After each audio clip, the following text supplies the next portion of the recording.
ఒక ఎంపీటీస్ని మీరు కిడ్నాప్ చేసి 3 రోజులు పెట్టుకొని నేరుగా ఎలక్షన్ హాల్కి తీసుకొచ్చి అక్కడ కూడా ఆ మీద అసభ్యంగా ప్రవర్తిస్తూ ఆ అమ్మాయిని బాధ పెట్టాలని చూసినా ధైర్యంగా వైఎస్ఆర్సీపీకి ఓటేసి జగనన్న మీద తనకున్న అభిమానాన్ని ఎలా చాటుకుందో మీరు చూశారు.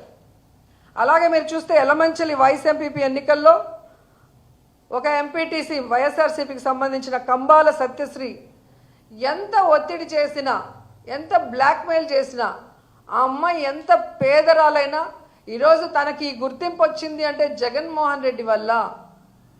సో ఆయనకి నేను అన్యాయం చేయలేను, చేస్తాను కానీ పార్టీ మారను అని ధైర్యంగా నిలబడి వైఎస్ఆర్సీపీకి ఓటేసింది అంటే మీరు ఆలోచించుకోవాలి. అలాగే పుల్లల చెరువు వైస్ ఎంపీపీ ఎన్నికల్లో మహిళా ఎంపీటీసీ నాగేంద్రమ్మని చూసాం. ఆమె హస్బెండ్ సబ్స్టేషన్లో వాచ్మెన్గా పనిచేస్తుంటే ఆ ఉద్యోగం పీకేస్తాం మా కోట వేయకపోతే మీరు బెదిరించినా పస్తులైనా ఉంటాము, కూలైనా చేసుకుంటాం, కానీ జగనన్నకు అన్యాయం చేయము అని చెప్పి వాళ్ళు ఎదిరించిన తీరు మీరు చూస్తే ఇప్పటికే అర్థమై ఉంటుంది.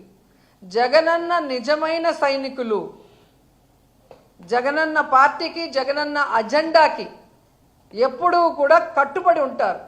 ప్రాణాలు ఇవ్వడానికన్నా రెడీగా ఉంటారు.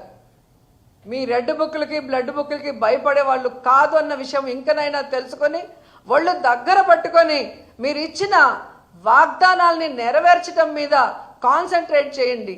అంతేగాని ఇలాగే ఇంకా వైఎస్ఆర్ కాంగ్రెస్ పార్టీ వాళ్ళని తప్పుడు కేసులు పెట్టి బెదిరిస్తాం, వాళ్ళని చంపేస్తాం, వాళ్ళని హ్యూమిలేట్ చేస్తామంటే ఇక చూస్తూ ఊరుకునే పరిస్థితి లేదని కూడా ఈ సందర్భంగా తెలియజేసుకుంటున్నాం.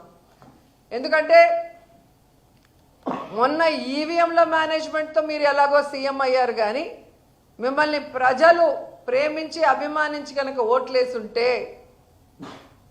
ఈరోజు ఈ పరిస్థితి వచ్చిండేది కాదు. సో మీకు ప్రజలకు చేయాలన్న ఆలోచన లేదు, మాకు ఈ లోట్లే లేదు, మేము మేనేజ్మెంట్తో అయ్యాం కాబట్టి వీళ్ళెవరికి సమాధానం చెప్పనవసరం లేదని మీ ఇష్టానికి ఈ రాష్ట్రాన్ని అప్పుల్లో ముంచేసి, ఈ రాష్ట్రాన్ని సర్వనాశనం చేసేసి పక్క రాష్ట్రంలో పోయి మన జీవితాలని హాయిగా గడుపుకుందాం అనుకుంటున్నారేమో, కానీ ప్రజలు కానీ జగన్మోహన్ రెడ్డి గారు కానీ మిమ్మల్ని వదిలే ప్రసక్తే లేదు. రాబోయే కాలంలో జగనన్న ముఖ్యమంత్రి కావడం తథ్యం.